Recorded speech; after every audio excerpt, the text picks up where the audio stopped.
habíamos destacado a los griegos en toda su cultura, lo que llamamos el helenismo, ¿no? Todo lo que había significado para la historia de la humanidad a nivel cultural. Hablábamos de la profundidad de su filosofía, ¿no? Que habían sido uno de los primeros historiadores, había estado Herodoto, ¿no? Tucídides, con la guerra del Peloponeso, había varias obras históricas, varias obras también de literatura o incluso en las poéticas, como lo que vimos de Homero, ¿no? La Ilíada y la Odisea, habíamos contado brevemente de qué trataba cada una de estas obras, y bueno, la profundidad en el pensamiento mayor fue en la filosofía.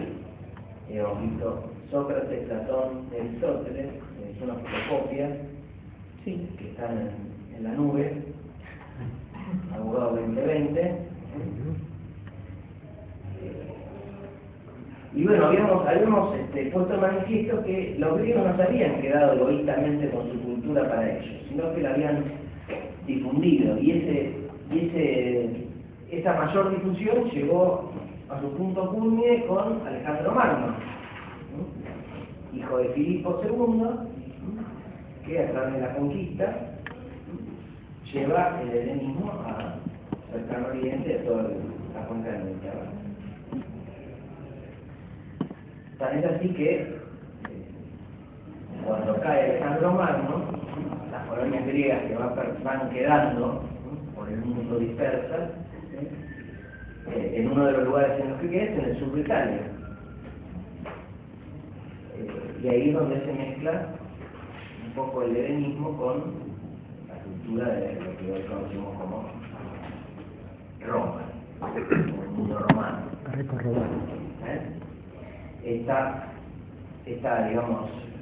amalgama de cultura griega y romana se la denominó cultura greco-romana o greco-latina. Esto lo van a encontrar en todos los libros, pero bueno, es esto, ¿no? Esa conjunción cultural lleva este nombre, cultura greco-romana. Bueno, habíamos visto también que los griegos venían de un grupo de raza aria que se había dividido. Algunos pueblos se habían ido a Grecia, otros se habían instalado en Italia, que eran los italiotas, y otros en lo que hoy conocemos como germanos, ¿no? Acá vamos a hablar de los arios que se fueron para el lado de la península itálica. Es en lo que hoy se instalaron en lo que hoy se conoce como Italia, ¿no? En ese momento no era Italia, por supuesto, pero en lo que hoy se conoce como la península itálica. Ahí hubo varios pueblos que se instalaron. Los etruscos,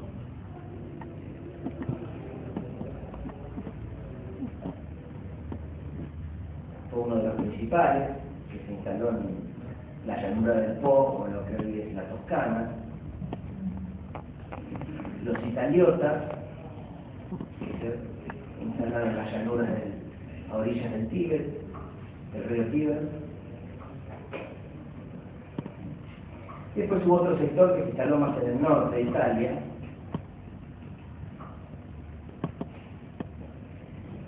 y también habitaban la península, como dije antes, en el sur, los griegos.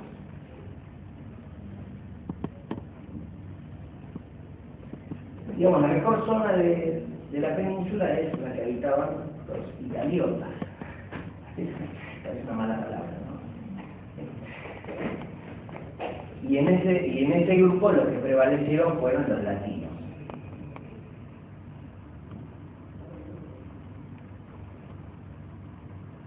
Los latinos fundaron aldeas,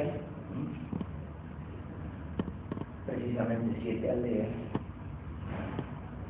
que formaron lo que se llamó el Septimontium, porque eran 7, Septimontium. Pero eran 7 aldeas relacionadas en las colinas de Roma y que se abastecían de sus necesidades en el río Tíber. estos latinos eran principalmente campesinos y comerciantes. Tenían una situación privilegiada geográficamente porque estaban cerca del Mediterráneo. Si bien la zona era medio pantanosa, no es que no era apta para el cultivo, había un buen clima, y esto hizo que cayeran en la prisión de la raza etrusca, ¿no? Y los etruscos que hicieron con los latinos, los invadieron. Como visto que pasó varias veces en distintos lugares del mundo, en los pueblos de la antigüedad, ¿no? Algunos pueblos prevalecen sobre otros. Bueno, en este caso los etruscos, que estaban mejor preparados para el arte de la guerra, y los latinos menos preparados, porque eran campesinos y comerciantes, bueno, fueron conquistados. Hay quizá una hegemonía etrusca que tenía como forma de gobierno una monarquía, donde hubo tres gobernantes principales. Uno era Tarquino el Antiguo, que se dedicó, Tarquino el Antiguo, que se dedicó a las obras públicas, digamos. Hizo un circo, varios templos, edificios públicos. Después lo sucedió Servio Tulio, o Tulio Servio,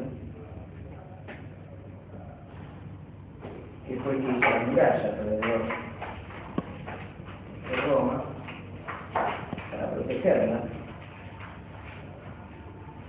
¿Para protegerla de quién? Para protegerla de los griegos que estaban al sur.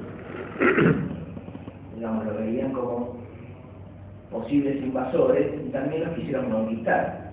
Por eso Tarquino el Soberbio, que fue el tercer monarca, fue el que proyectó Tarquino, sí. Tarquino el Antiguo, el primero. Tarquino, sí.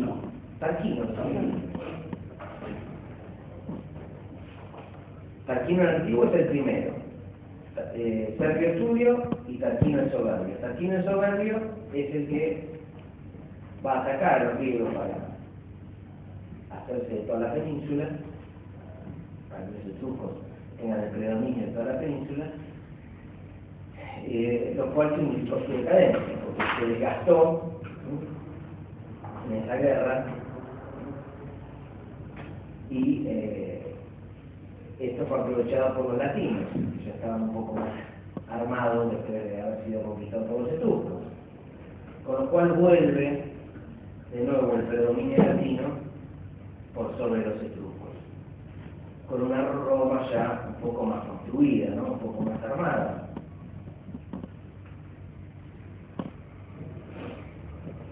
Los latinos abolieron la monarquía etrusca, bueno, por supuesto, ¿no? Pero digamos, no continuaron con una monarquía, sino que constituyeron una república. Y una república que duró 5 siglos.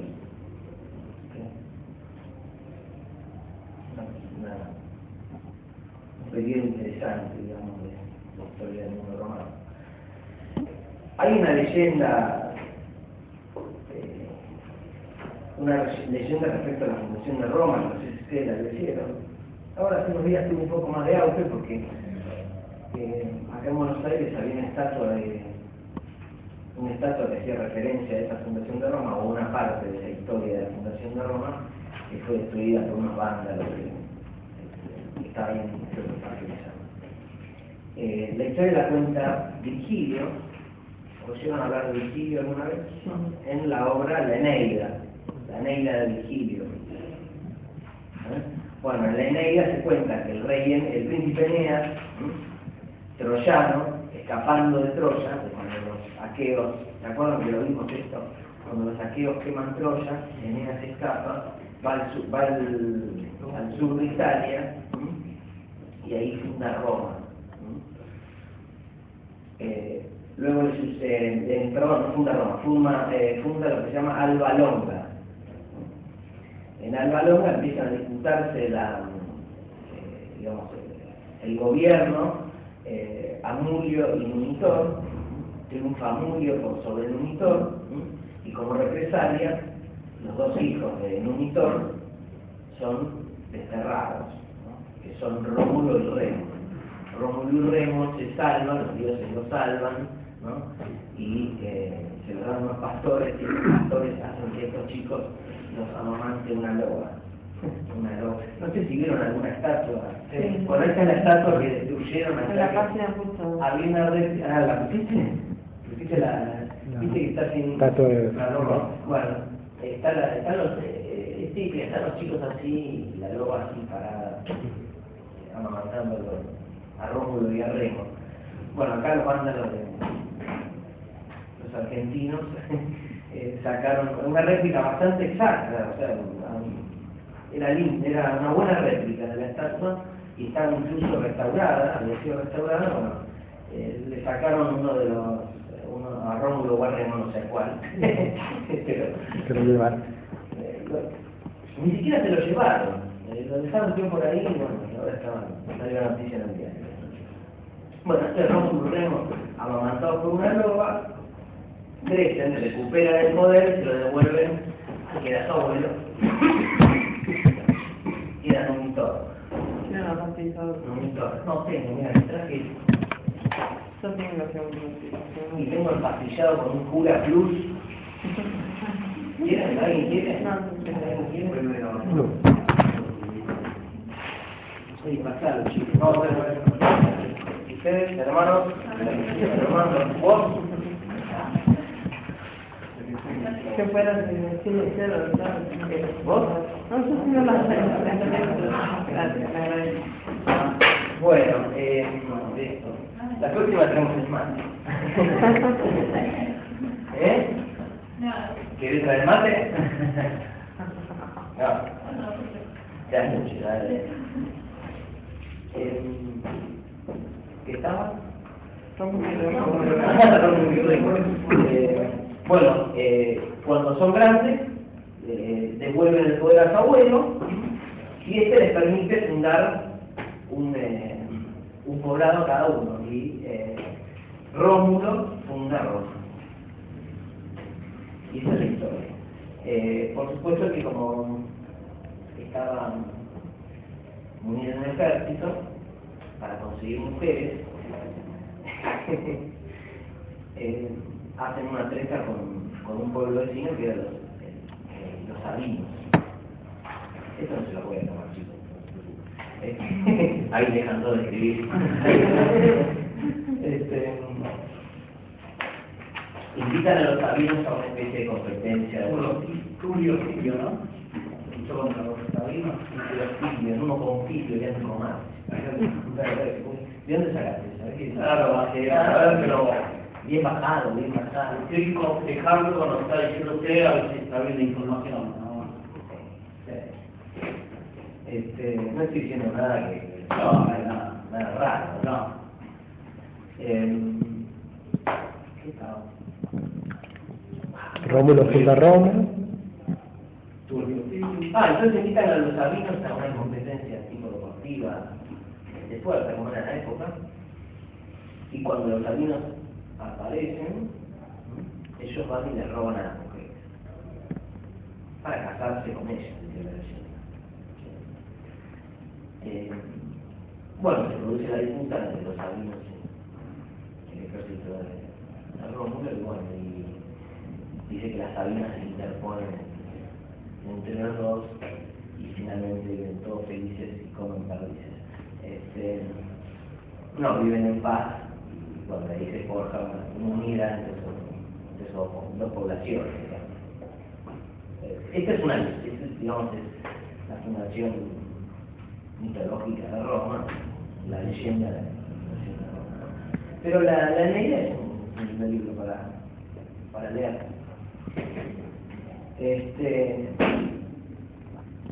Les dije, ¿no? Bueno, los latinos establecieron una república por 5 siglos, y en el plano interno tenía una forma de gobierno que estaba en manos de 2 cónsules, que además de las digamos, potestades ejecutivas o administrativas de la ciudad, compartían con el Senado y el tribuno de la plebe las facultades legislativas. De una forma republicana primitiva del gobierno romano, que para el momento era avanzada, novedosa. Recordemos que ya los griegos habían avanzado al respecto con la democracia, también tenían sus etapas de avance en ese sentido, ¿no? Los avances políticos, ¿no? Roma es más prolija en esto, en lo administrativo y en lo que es la organización política. Por ahí Grecia era más rica en los debates o en las discusiones, ¿no? Pero los romanos sí tienen leyes importantes, leyes hasta les diría preciositas en algunas cosas, ¿no? Para la época, ¿no? Por supuesto, no comparar. ¿En qué edad fue esto, la fundación de Roma? La fundación de Roma, creo que fue en el 53. 153, más o menos. 15, y después para ahí para adelante. Creo que Después de los 75, 76, 76, no hubo Pompeyo. es antes de Cristo, por Sí, supuesto. sí. Todo de Cristo. Siglo V, más o menos.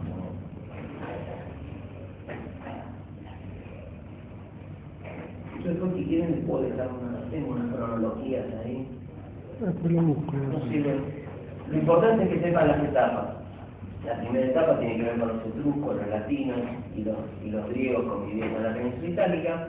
Después viene la época de la República y después viene la época del Imperio. La época del Imperio es un poquito antes de Cristo. Ahí empieza y termina. En el 466, el Imperio. Bueno, esta es la fase interna, ¿no? La fase interna de la República Romana. La fase externa empiezan a tener que protegerse estos latinos,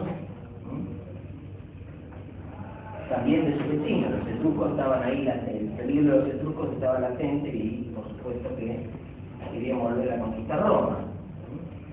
Y este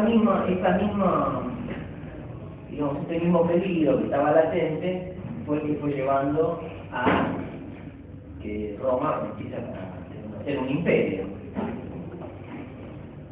Por eso decimos que los autores dicen que hay 4 fases del Imperio Romano. La primera es defensiva, ¿no? Donde Roma se defiende, digamos, de los ataques externos. La segunda ya es más expansiva, en donde buscan hacerse de toda la península itálica, ¿no? Y lo logran.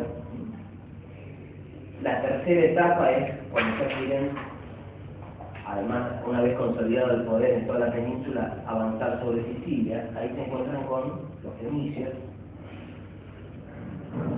que eran los que ejercían ahí el gobierno, digamos, el poder comercial, y tenían una colonia. Ahí se enfrentan con ellos. Y aparece lo que se denomina, lo que van a encontrar en el libro, como las guerras púnicas. Las guerras púnicas, que fueron 3. La primera se desarrolla en Sicilia,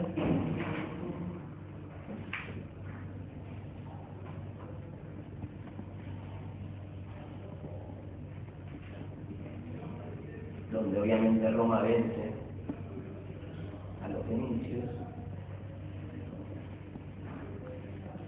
Y en ese momento los fenicios se había caído Tiro. ¿Se acuerda que había 2 ciudades, Tiro y Sidón, en Fenicia? Ya había caído Tiro y ellos estaban en Cartago, es decir, en el norte de África. Pero bueno, las 3 guerras púnicas, la primera se disputó en Sicilia, ganan por supuesto los romanos. La segunda en el sur de España, que también triunfan los romanos.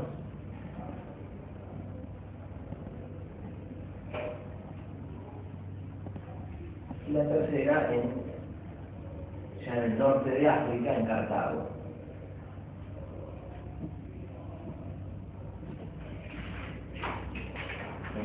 Donde ahí termina siendo República Romana, colonia romana, ¿no? Terminan ganando los romanos, triunfando los romanos, Y después ahí empieza comienza la conquista de Grecia, del Asia Menor, ¿no? Todos esos pueblos que vimos, Egipto, los pueblos mesopotamios, Siria.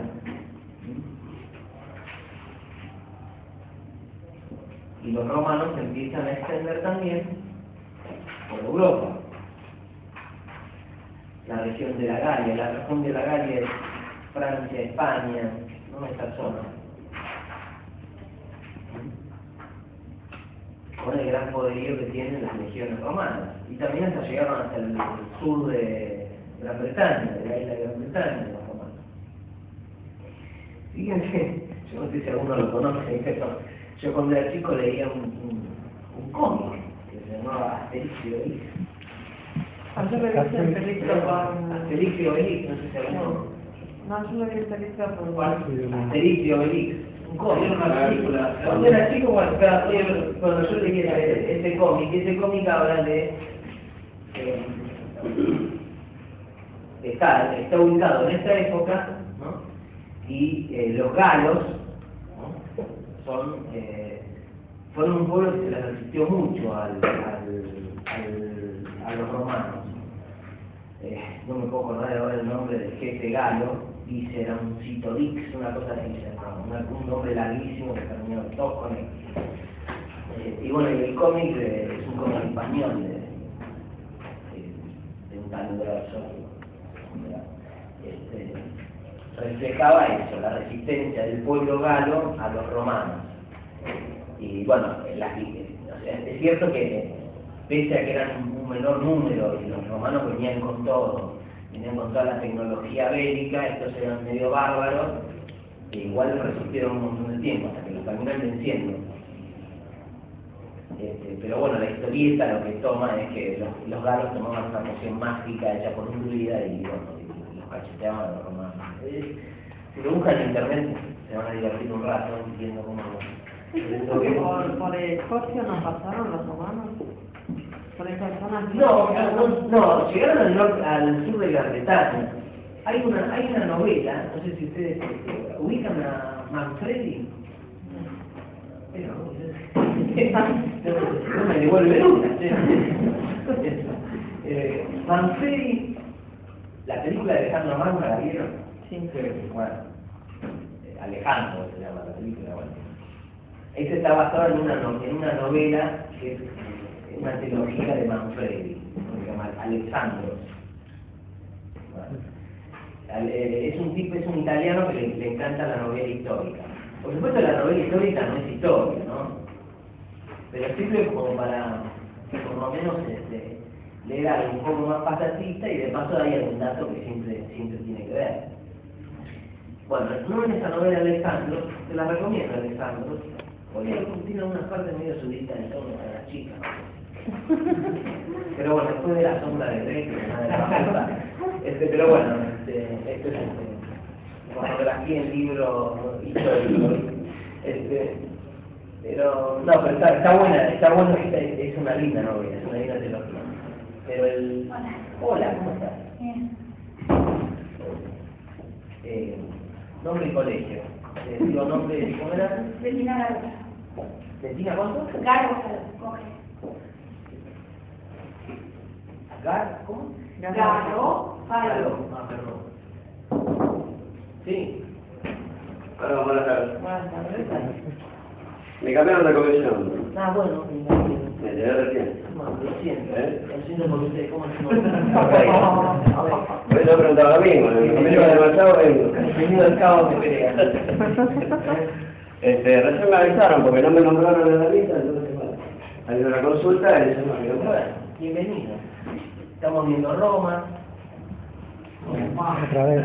Éramos pocos. Bueno, Éramos pocos, éramos más. Claro, pero ella pobre vino en la otra clase, se perdió unas cuantas. Vos ahora venís ahora. No, en realidad yo a la otra fui ya 3. Lo que Ah, bueno. atención como recién hoy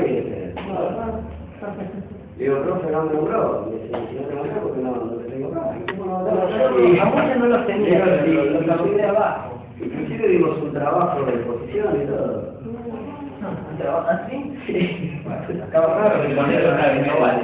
Sí, Sí, Lo que pasa es que el año pasado, al ser feriado, voy a medio ¿Cómo es tu nombre, me dijiste? Ferreira. ¿Estabas acá? Espero que sí, sí. Capaz que era que no se estaba. Pero estás recién ahora. Claro, por eso. ¿No? O sea, yo figuré 3 clases con el otro profesor y hoy no me nombra, entonces me sació, no me nombró. Dice, no te tengo. Dice, ¿estás en esta comisión? Y yo, desde el principio. Es más, profe, ¿no se acuerda que pusimos la última clase? Claro, entonces voy a secretaría mandó un mail porque éramos muchos y ponían, ¿quién se quería cambiar? ¿No es cierto? Aquel que no le hiciera por las buenas, se iba a cambiar por las malas. Entonces yo puse, no tengo inconveniente en cambiarme de comisión. Pero no me lo contestaron nunca. Perdiste. Ellos tomaron, claro, y es bastante, sí. Ellos tomaron como que ya daban por sentado que yo sí, me mataba siempre. Pero bueno, nunca me contestaron al mail. Yo tendría que conocer a este hombre, sí, porque no lo conozco. Algún día me gustaría conocer. Un profe. ¿Dónde está? Está en la 121. Abajo, No, en el primer piso, ahí hay como un pasaje. Pasando a Tapiecito, Claro, pero hay que Aquí con guía. Vamos a encontrar no. Yo medio la veía. No lo conoce. yo estoy hace media hora que caminando. Sí. No, bueno, te pasaron. Bueno, Pero igual hay un montón de gente que nunca vino. Wow, qué sé yo. ¿Estarán en la otra comisión? ¿No? y algunos, pero haciendo creo que hacía todos, excepto a Pinto, que estaba con Pero a lo mejor están duplicados y por eso Pintos. capaz que no están. Pintos, Amado, Valentín. Cada ellos lo estaban nombrando allá también, entonces le digo con Pinto, también había sucedido un problema. Sí, vino 2 veces acá Pinto. Bueno, entonces ahora está faltando por otro. Vino 2 veces, una vez faltó, y ahora no lo tengo más. ¿Eh? El señor sentado ahí. Pinto era el organizador con nosotros. Pero es mejor, No viene más. Era un hombre así. Se cambió, pero abandonó. Sí.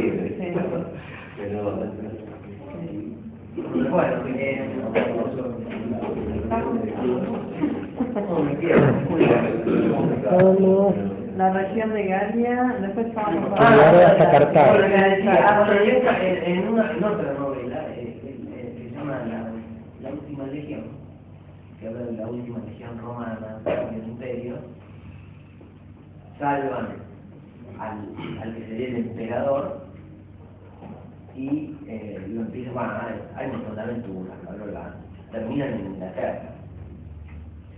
Y ahí Manfredi hace un truco literario y lo mezcla con el mito artúrico de la espada en la piedra, o de los romanos. Pero y el mito artúrico habla de que en realidad el rey Arturo era descendiente del emperador. Es una novela más divertido que allá. Ya que sí. Sí. Bueno, ella no me conoce, lo peor. Ahora sí que no sé por dónde iba. Nos quedamos en la región de Galia. Bueno, decíamos, el imperio nace entonces en el menos 29 a.C., con el nombramiento de Octavio como emperador.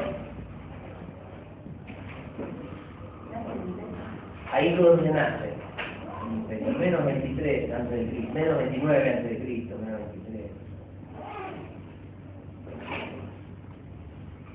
Y dura hasta el 466 d.C. El imperio también tiene características internas y externas. Acá el Senado, en el imperio, en el ámbito del Senado el emperador tenía un papel principal, ¿no? Tenía una voz como principal y preponderante, que se va endureciendo a medida que van transcurriendo los años, hasta el emperador Diocleciano imprime un carácter de dominio, directamente, se llamaba dominio, que es dominante dentro del Senado, ¿no? Entonces, el emperador no solo se encargaba de las potestades ejecutivas o administrativas del imperio, sino que también invadió la cartera del Senado teniendo un carácter dominante, una opinión preponderante. Y bueno, en el exterior, bueno, es cuando se expande, cuando más se expande el imperio. En el siglo II deja de expandirse, empieza a perder un poco o se empieza a retroceder este imperio, hasta que luego se divide. El general Teodosio es el que divide el imperio en dos partes, Oriente y Occidente, y lo divide entre sus dos hijos.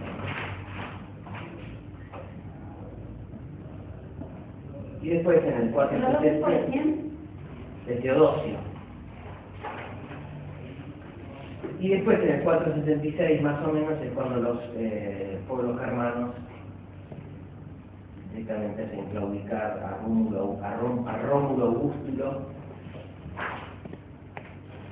emperador. El imperio de Oriente subsiste unos años más, hasta el 1453 más o menos.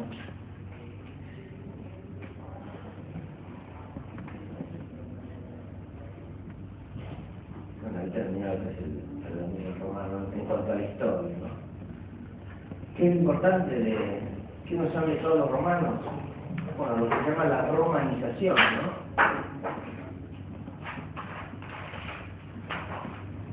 Como dijimos antes, bueno, el gran aporte es ese orden administrativo y político que viene amparado también por el derecho romano. Tiene un sustento legal.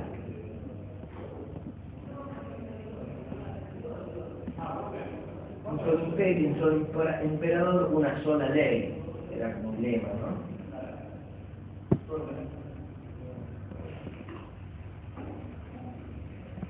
También, por supuesto, que tiene la relevancia del ejército, ¿no? Como legado, digamos, como legado secundario, ¿no? Lo más importante es el derecho romano, la administración y la unificación que ha hecho en el mundo Roma. Pero bueno, después hay cosas más tangenciales, como puede ser las obras arquitectónicas de los romanos, el circo, todo lo que conocemos a través de las fotos y de los portales, y si alguno tuvo la oportunidad de visitar. Y después a nivel cultural. Ahora vamos a ver a nivel cultural. Me quería detener un poco en esto del derecho romano, que ven todas las materias. Bueno, el derecho romano, para entender cómo funcionaba el derecho romano, hay que entender cómo estaba dividida la sociedad en Roma. Había tres clases sociales. Habrán oído hablar de los patricios y los plebeyos. Bueno, la tercera clase eran los esclavos, como en toda la antigüedad. Los patricios eran, por decir así, la aristocracia en Roma, ¿no? Tenían todos los derechos por ser descendientes de familias oriundas de los latinos, que fueron los primeros que habitaron la península. Los plebeyos eran, los plebeyos eran artesanos o comerciantes, en general extranjeros.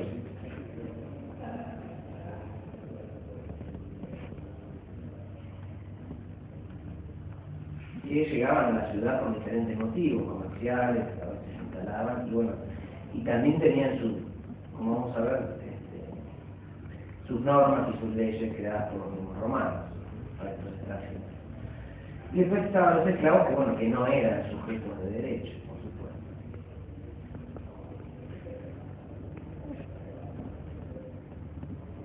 eran tratados como cosas, aunque podían ser manumitidos por sus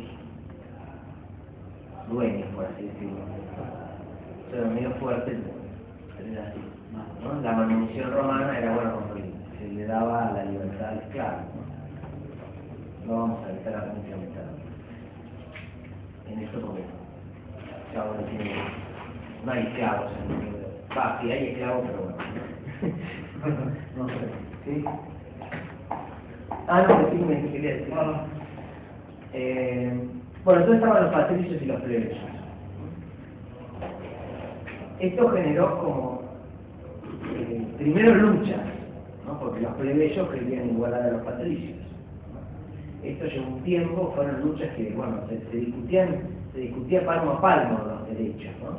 Y bueno, hasta que los plebeyos logran una igualdad y ser ciudadanos romanos, es ser extranjeros.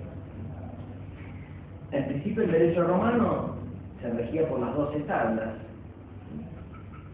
Esas 12 tablas eran las costumbres que tenían los romanos, los antiguos romanos, que fueron plasmadas, ¿no? Y recopiladas en estas 12 tablas por escrito.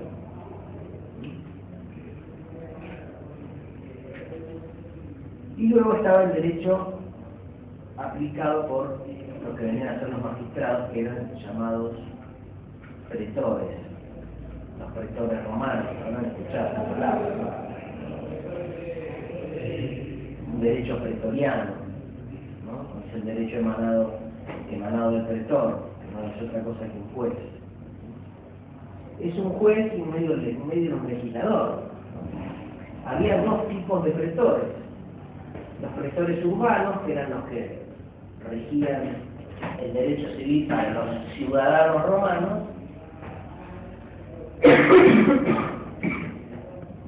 ¿no? Esto se los llamaba pretores urbanos, y los pretores peregrinos, que eran que intervenían en los casos en que estuvieran involucrados extranjeros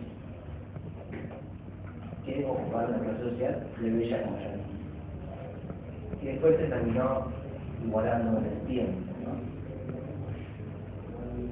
Bueno, estos pretores duraban un año en su cargo.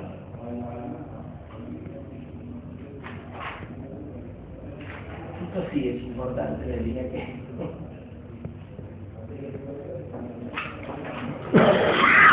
voy a repasar un poquito para que se quedó. Había dos tipos de pretores: el pretor urbano y el pretor peregrino. El pretor urbano regía el derecho civil para los ciudadanos romanos, decidía y lo creaba, ¿no? Y el pretor urbano para los extranjeros, lo mismo pero para los extranjeros. Duraban en el cargo un año. Ya le tomo lista, espere que termine con el derecho romano.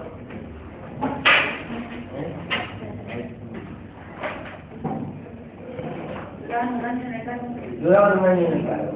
Cuando empezaba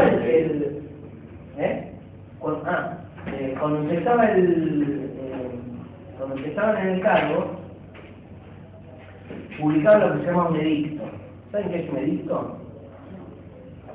Es como una publicidad que se pega en un lugar público para que todo el mundo lo conozca y lo vea. Como el boletín oficial. Claro, hoy es el boletín oficial. O cuando se publica. Lo que pasa es que eso nace de una orden judicial, ¿no? La publicación, bueno, las leyes no, pero digo, si yo quiero publicar en otro diario, por ejemplo, eso nace también de un juez que quiere publicar un edicto con una sucesión, claro. Es para dar publicidad a determinado acto jurisdiccional o emanado del poder legislativo. Bueno, el pretor, al principio de su mandato, por así decirlo, publicaba el edicto. Entonces la gente, esto generaba dos cosas. Primero que había una ley escrita, lo cual es todo un avance, ¿no? Un avance no. Esto no siempre fue así. ¿Se acuerdan cuando veíamos Egipto, veíamos otros pueblos que no tenían leyes escritas o solo las conocían los sacerdotes? Y pueblo no sabía que se le aplicaba. Bueno, esto es una garantía, digamos, para la población civil de que la ley estaba escrita y estaba pública, era pública. Si no sabían leer, se la leía otro, pero digamos, estaba exhibida, tenía cierta importancia leyendo de los romanos esta publicidad. ¿Qué pasa? ¿Cada año cambiaba el edicto? No era así. En general el pretor copiaba el edicto anterior. La vagancia tiene su historia en la antigüedad.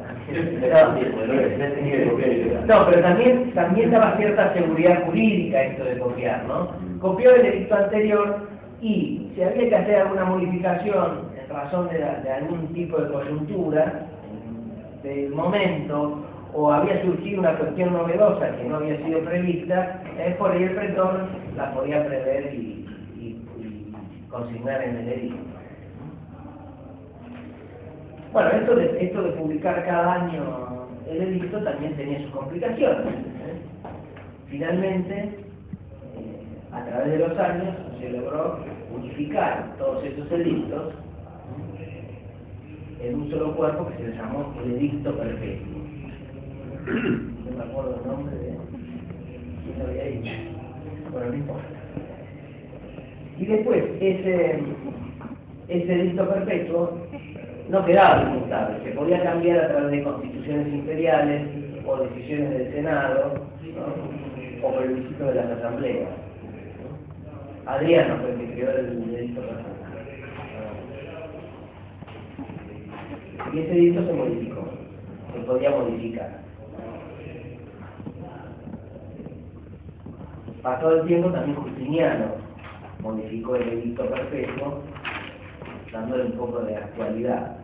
¿Actualidad con qué? Empiezan a cobrar un poco de relevancia en el derecho romano la opinión de los juristas. Es lo que hoy conocemos como doctrina. Como doctrina. ¿En qué se basaba esa doctrina? Se basaba en los fallos que iban dando los pretores, ¿no? Las decisiones que iban tomando los pretores, los juristas iban opinando. Y se iba formando una especie de jurisprudencia y de doctrina respecto de ciertos temas que hacían al interés del derecho, ¿no? Papiniano, Muciano eran uno de estos juristas importantes, Gallo, otro, conocido por las institutas de Gallo, es como una carta de intención del derecho civil. Incluso, no sé si Vélez no lo lleva a citar como fuente, pero a Ulpiano me parece que sí, por lo menos. Y bueno, estas opiniones iban teniendo relevancia y bueno, y eran tenidas en cuenta también. Y hoy, fíjense, ¿no? Volvemos a... Bueno, él no me conoce, pero bueno, tratamos de actualizar un poco la información. Artículo 1 del Código Civil y Comercial de la Nación. Fuente del derecho. ¿Cuáles son las? Bien seguido ustedes, ¿no? ¿Cuáles son las fuentes del derecho? La ley, la costumbre y la doctrina. Bueno, el Código Civil se pierde la posibilidad de mencionar a la jurisprudencia de la doctrina como fuente del derecho. Y ahora, la fuente del derecho, artículo 1, y habla de la ley y de las costumbres reconocidas por la ley. Con lo cual, también es solo la ley. No está mal, digamos, no está mal basarnos en la ley, ¿no? Al contrario, la ley es la primera fuente del derecho. Pero ¿por qué creen ustedes que no se basan no hablan de la jurisprudencia, por ejemplo?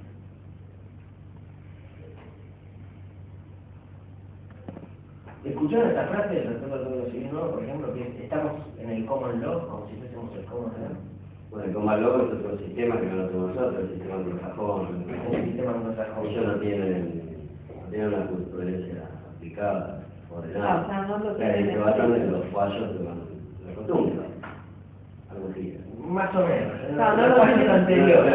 Claro. nuestra jurisprudencia lo tiene todo escrito para aplicarlo en casos similares como, digamos, como libro de referencia. Bueno, nosotros vamos a buscarlo. Un soporte de fundamento que hace el juez. Claro. Si un fallo Un caso similar. como dijo fulanito en el caso tal, y en el caso tal, y en el caso tal, y acá pasa lo mismo, en el caso tal, en el caso tal, y hago la cita.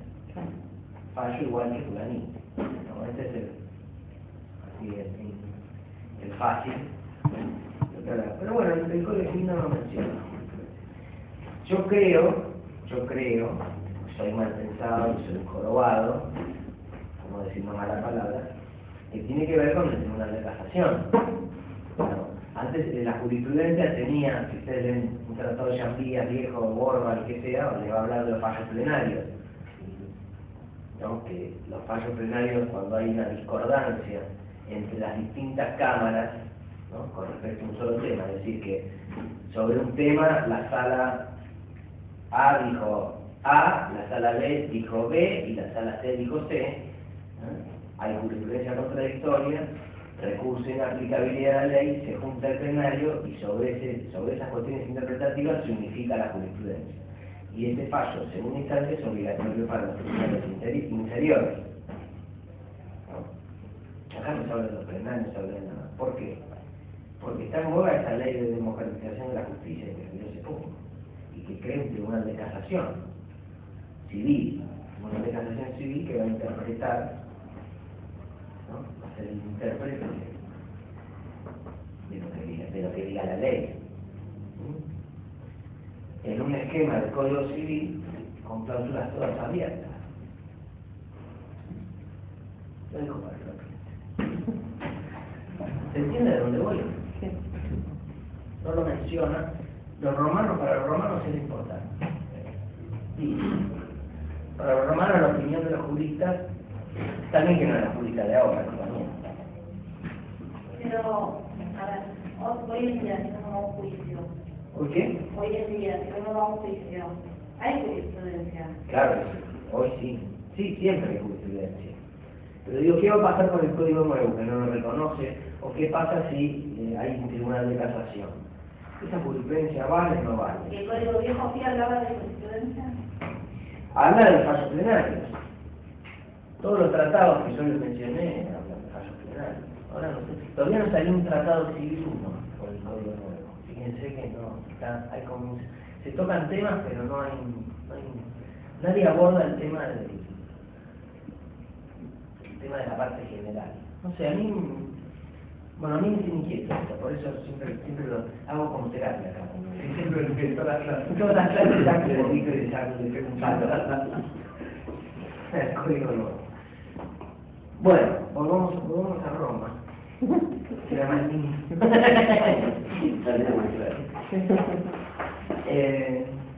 ¿Cómo no? Les cuento a usted que es nuevo. Entramos 6:30 ya, No, porque yo vine a las 6:10 y no me la y nos vamos antes. Porque por mi salud y por la de ustedes. ¿Cómo es su nombre? Mi nombre es Aldo.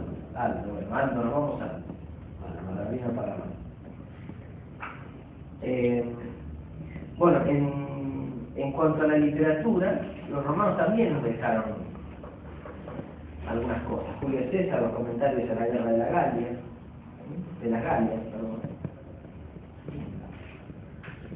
Plutarco, las vidas paralelas.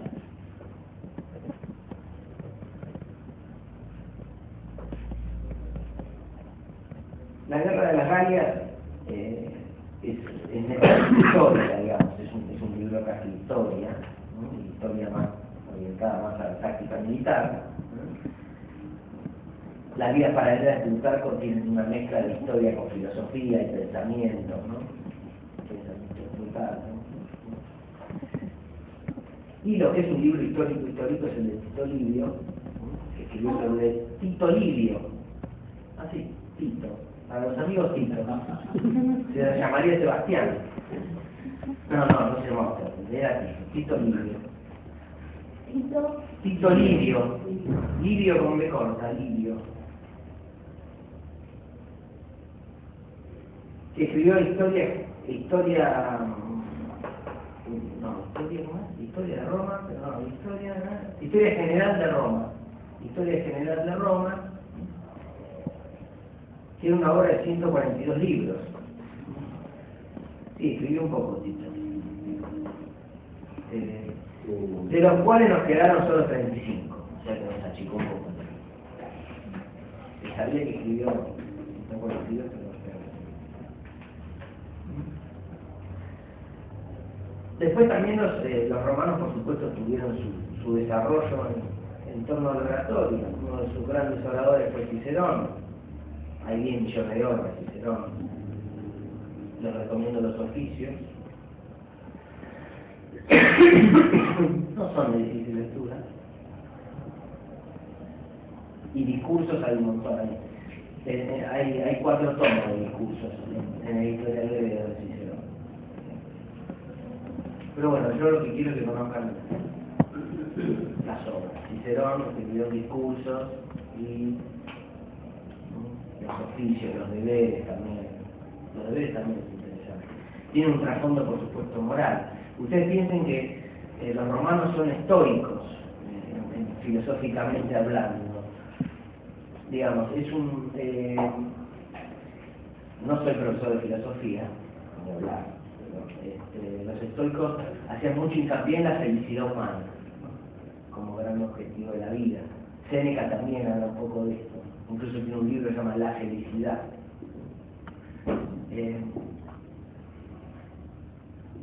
Bueno, y hacía mucho hincapié en la felicidad humana, pero no en esa felicidad placentera de soy feliz, me como todo, me emborracho, mujeres, no los placeres mundanos, ¿no? Sino la felicidad, llegar a la felicidad a través de las virtudes, y unas virtudes humanas, ¿no? ¿Saben qué es una virtud?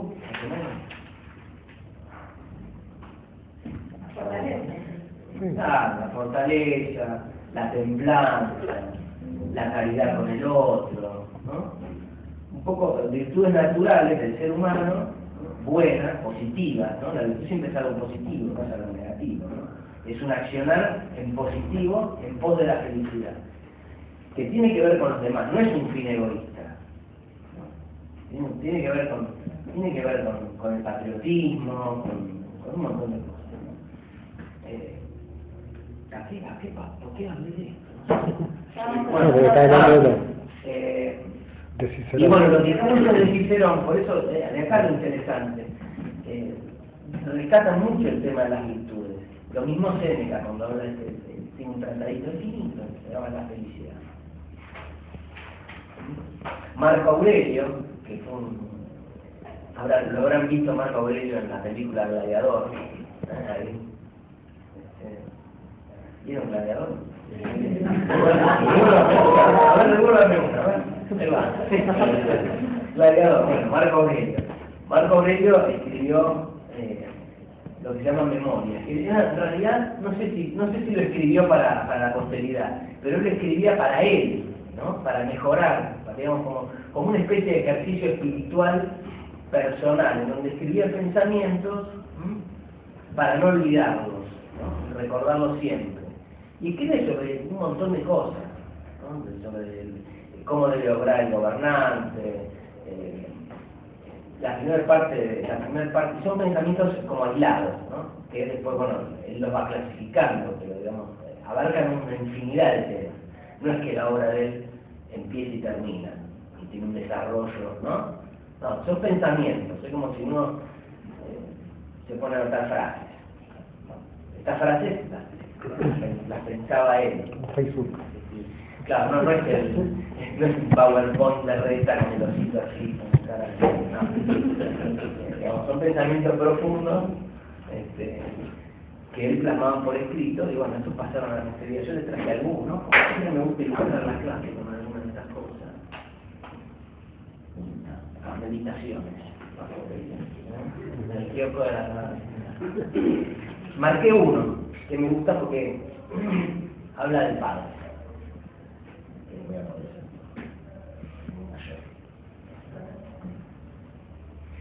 él empieza a agradecer, ¿no? Agradecer lo que le agradece a cada uno, ¿no? De Máximo, de Alejandro, de Cátulo, de Severo, ¿no? De mi padre la mansedumbre, la firmeza, inquebrantable en las decisiones atentamente tomadas, la indiferencia ante la vanagloria en los honores aparentes. Fíjense, o sea, la vanagloria es el autobombo, ¿no? La soberbia, ¿no? El amor al esfuerzo y a la perseverancia, la atención a quienes tenían algo útil que aportar al interés común, ¿no? O sea, no es que el tipo hablaba de la felicidad y decía las minas, no, o la comida, el buen asado, no. La inflexibilidad como lo que se ha asignado a cada uno según su mérito. Esto es equivale, ¿no? Dar a cada uno lo suyo. Los romanos tenían una plena conciencia de lo que era la equidad. La experiencia para distinguir cuando hay necesidad de apretar y cuando hay de aflojar. El haber puesto término a lo relativo a los amores con los jovencitos. Bueno, acá había una parte medio danger. La sociabilidad, el permitir a los amigos no comer con él invariablemente ni acompañarlo de viaje por obligación. Antes bien, hallando siempre igual a aquellos que le habían dejado por alguna necesidad. Bueno, la investigación precisa en las deliberaciones y la constancia.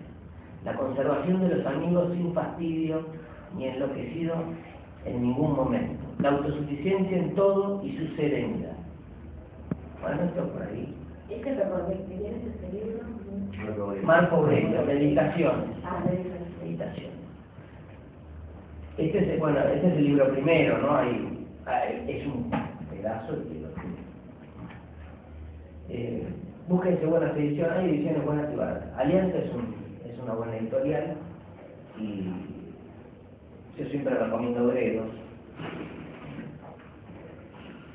Lo siempre ilustro con algunas lecturas cortitas y para. Tema de actualidad también. ¿Qué te parece? ¿Y esto de qué año? Y esto es Marco Aurelio, es uno de los últimos, sí, es antes de Cómodo, así que imagínense. Eso es cierto de la película, ¿no? Sí, no, a ver, y la sencillez de un emperador romano que conquistó todo de agradecerle al padre, de agradecerle a Máximo, de agradecerle a Cátulo, ¿no? No es que eran unos brutos, porque está esta imagen, a mí me fastidia, que lo vamos a ver en la Edad Media, ¿no? Porque la Edad Media son unos animales, o el mundo antiguo son unas bestias. Yo no sé si son más bestias que nosotros, si eran más bestias que nosotros, qué sé yo. Le dejo el bueno, vamos a entrar en el cristianismo.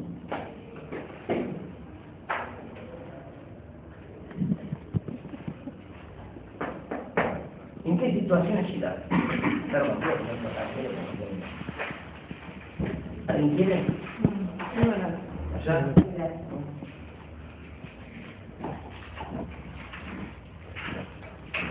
¿En qué momento aparece el cristianismo? Ya dijimos que Roma lo que había logrado era una organización administrativa, una unificación también en todo el mundo y una determinada uniformidad en la cultura, ¿no? Es decir, uniformó la organización, la cultura y el derecho, por así decirlo. Esto favorece al cristianismo en un punto, ¿no? Por la dispersión de la doctrina cristiana dentro de un mundo aparentemente nuevo para ellos, para los cristianos. Aparece también en un momento en que la filosofía tanto de los griegos como de los mismos romanos empezaba a flaquear, ¿no? Y esa flaqueza o esa falta de explicación, ¿no? Porque las respuestas naturales, ¿no? sin algo sobrenatural, provocaban cierta cierta insatisfacción, por así decirlo, en el ser humano en ese momento. Había una especie de relajo en Roma también, ¿no? Estaba esa decadencia que se suele plasmar en algunas películas, ¿no? Estaba la sociedad romana, con los lugares para vomitar, bueno, todos esos excesos. Pero siempre pasa en la caída Que nos del divierten a imperio. todos, pero en ese La caída del imperio es la decadencia total, ¿no? La guerra de Hitler también se ve eso, El Espartacus se ve mucho las orquídeas. en Espartacus, Claro. no, hay una serie de Roma también, no sé si la vieron, que también es medio un colapso, ¿no? Empiezan a adorar a otros dioses del vientre, a medida que van conquistando, también empiezan a tener, salen de Venus, salen de los dioses griegos que habían tomado y empiezan a adorar otras cosas. Se empiezan a perder un poco, empiezan a perder rumbo, por así decirlo. Bueno, en esto cae el cristianismo. Bueno, Cristo, todos más o menos conocen la historia de Cristo. Nace en Belén,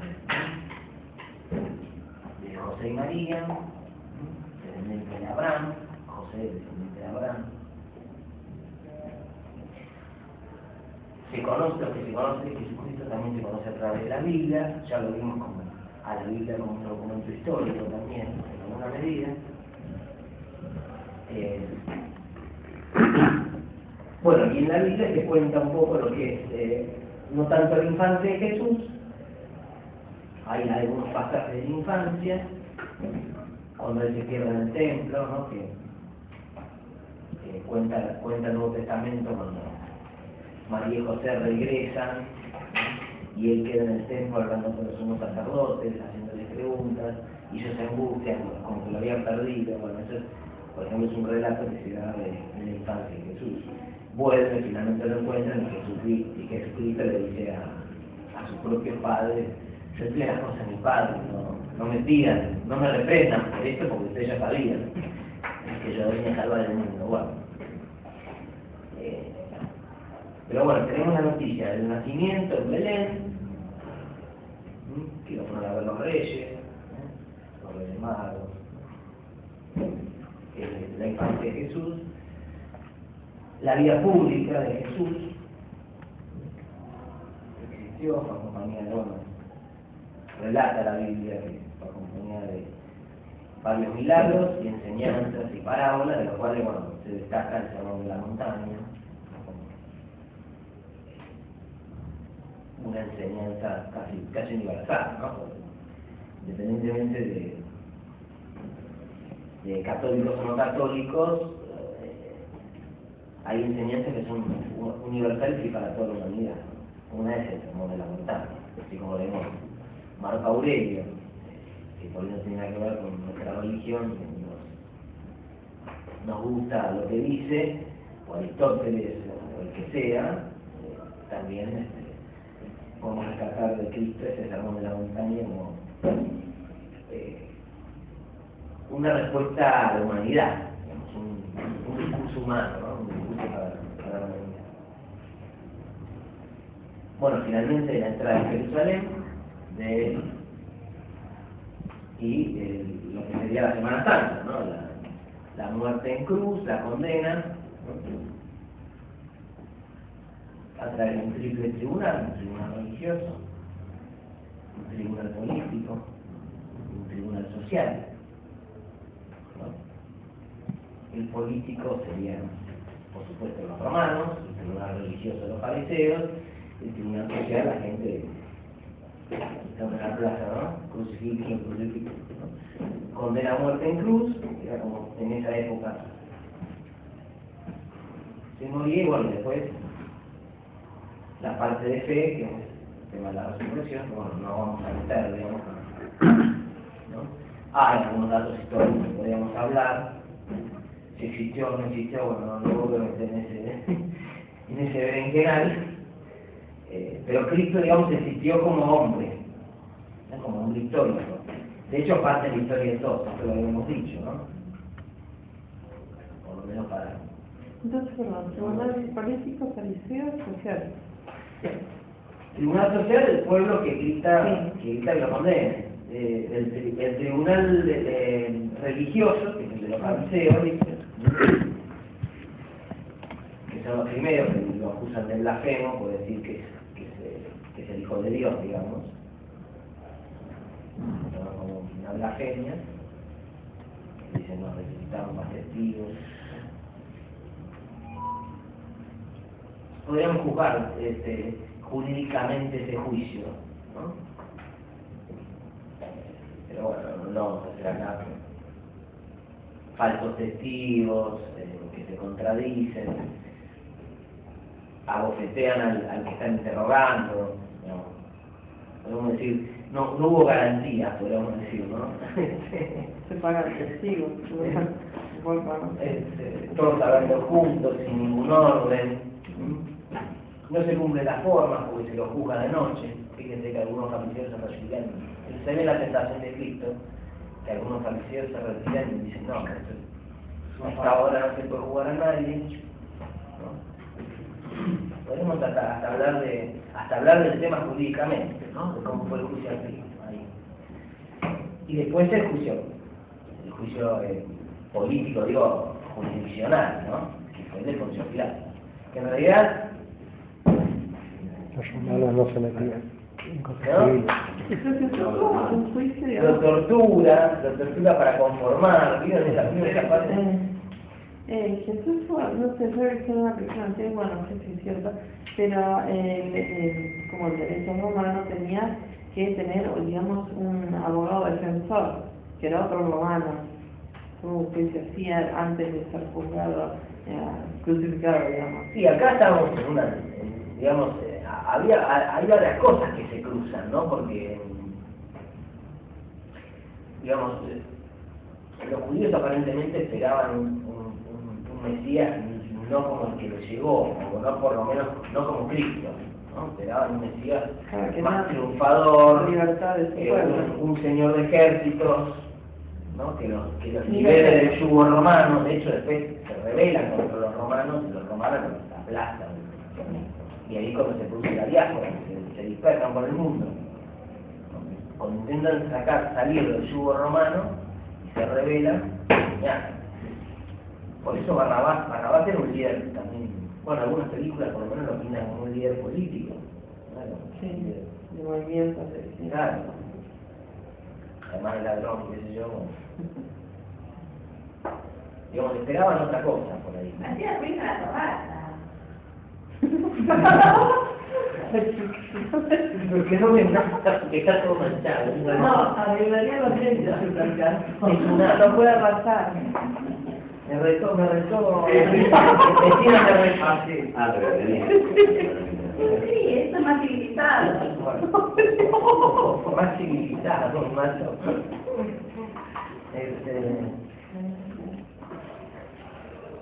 Bueno, parece una clase de catequesis. No, pero digo, es importante ver a Cristo como figura histórica. Y bueno, ver lo que pasó con el cristianismo. El cristianismo en esa época tuvo su auge, su expansión y también su persecución, ¿no? A través de persecuciones concretas y a través de persecuciones que lo cuestionaban intelectualmente, como podían ser las herejías, lo que se llaman herejías, ¿no? Las persecuciones concretas, bueno, la de Nerón. ¿Vieron la película Quo Vadis?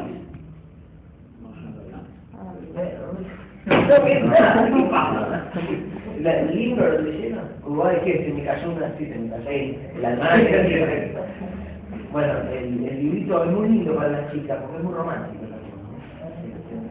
Es una novela, no, pero es una novela muy sana, ¿eh? Hay una chica, Ligia, que se enamora de un centurión romano, y esto sucede todo en la época de Nerón y en la época de las persecuciones al cristianismo, donde mandaban a los cristianos a los leones, digamos, en el circo romano, y los terminaban comiendo los leones. Bueno, ahí describe todas las situaciones que bueno, que después son hechos, está basada en hechos históricos, ¿no? se los quemaba vivos, se los picaba, se los tiraba a los leones, se los hacía pelear tal como se ve en la película esta también de Gladiador, bueno, con eso se divertían los romanos. Digamos, esa imagen, para que se queden con esa imagen, pero en la época de Nerón. Nerón fue un gran perseguidor de cristianos. Paradójicamente, en vez de exterminarlos, aparecían más, ¿no? Y lo que sí, y a medida que se profundizaba en las cuestiones del cristianismo, y se iban pensando, aparecían herejías, es decir, cuestionamientos respecto de o dudas con respecto a determinadas cuestiones que habían pasado con respecto a Cristo mismo y con respecto a la creación. Una de las herejías más conocidas es el gnosticismo, que niega la encarnación del Hijo de Dios, es decir, niega que Dios haya mandado a su Hijo a salvar a la humanidad, digamos.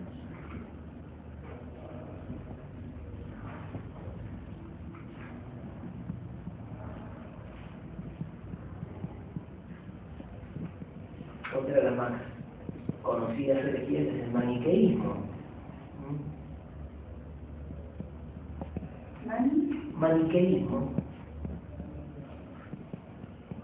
que habla de la creación del mundo, tiene que ver con fuerzas de la luz y de las tinieblas, en lucha permanente, y que tanto Dios crea como el demonio crea.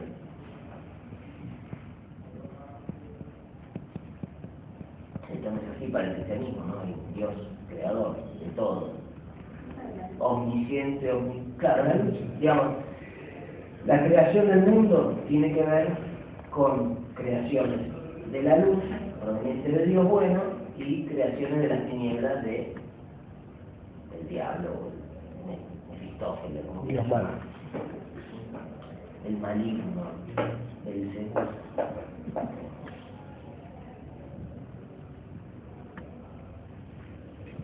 ¿Por qué es una herejía? Porque es contrario a lo que realmente digamos después la Iglesia fijó como pauta, como dogma de fe. ¿Me entiendes? Y la tercera, que digamos, por nombrar más conocida, es el arrianismo. ¿Cómo? El arrianismo. Arrianismo. Arrianismo. Sí. Que niega también la divinidad de Cristo, lo toma como un hombre. ¿Qué vendría a ser esta? Propio. Son herejías, las tres herejías más conocidas de la época, a las que sobrevivió el cristianismo, a las que tuvo que dar respuesta. La divinidad de Cristo. La primera niega la encarnación del Dios, la segunda tiene que ver con la creación, y la tercera la divinidad de Cristo. Bueno, la respuesta que se da a esto la dan lo que se llaman los padres de la Iglesia, que no son otra cosa que filósofos de la época, que en realidad son teólogos, de los cuales podemos nombrar a San Ambrosio, San Jerónimo, San Agustín, el más conocido.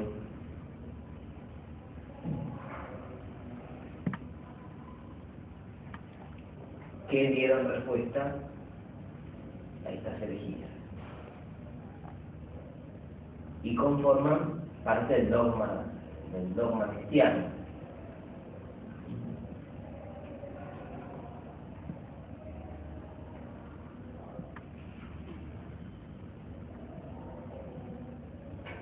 Esto es que existe un solo Dios, ¿no? Que este Dios es providente, es bueno, omnisciente, todo lo conoce, que mandó a su Hijo para la salvación del mundo, porque tenía la naturaleza caída del pecado original,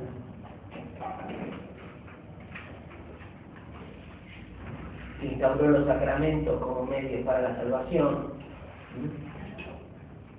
los sacramentos sacramentos que dice el cristianismo, ¿no? Bautismo, no es una clase de catequesis.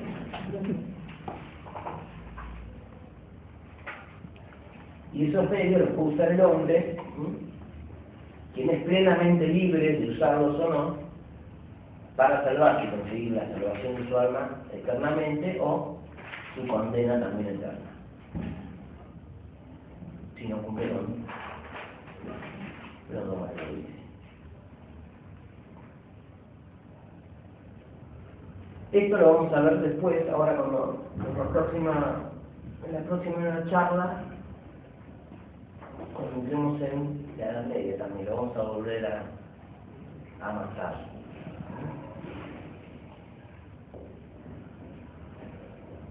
Lo que me interesa que sepan para el examen es un poco la vida de Cristo,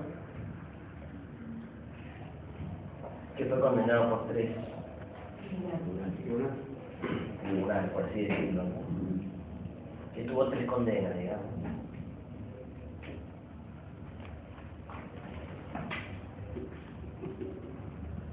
Que el Dios cristiano es un Dios trino, no son 3 dioses, sino que es un Dios en 3 personas, Padre, Hijo y Espíritu Santo.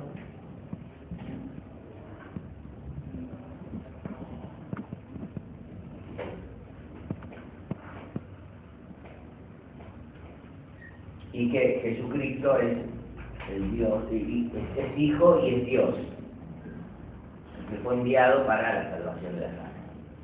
Con eso más o menos. Como que sepan cómo es el digamos, el pensamiento, el dogma. Así como cuando le pregunta algo de los hebreos, lo mismo, cuando vemos el encuentro que tiene el Islam, otro tal. Bueno, no sé. No me queda nada más que decir, chicos. ¿Alguna pregunta? ¿Algo? La clase que viene vamos a empezar con Edad Media ya. A los que llegaron tarde,